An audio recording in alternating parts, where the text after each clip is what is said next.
खास गरेर ज्यान तताउनलाई त साथमा हुनु पर्यो नि कोही अरूको रातभरि तातो हुन्थ्यो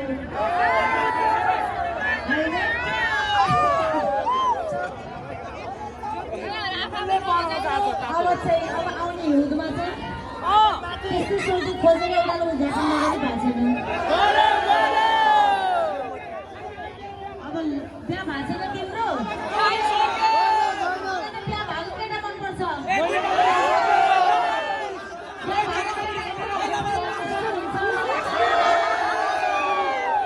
बुढीलाई माया गर्न जानेको हुन्छ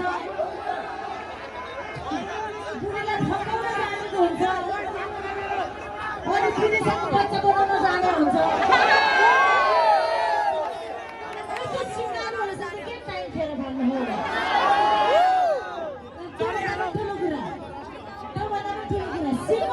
भनेको खाली पोस्ट हो के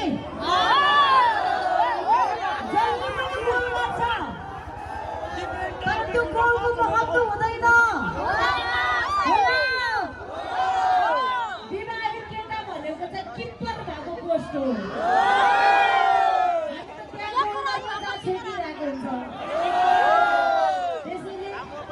लेडिजहरू तपाईँहरूको श्रीमानको अगाडि जहिले पनि किप्पर भएर बस्ने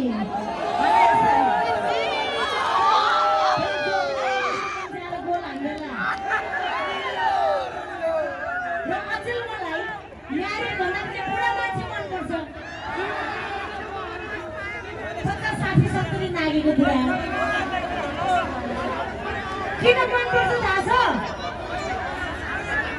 जुन दिनदेखि मैले युट्युबमा 83 वर्षको बुढाले अमला खुवाएर छोरा पाइदियो अनि थाहा भएन बुढाहरूको त्यो पनि अपरेसन गरेकोले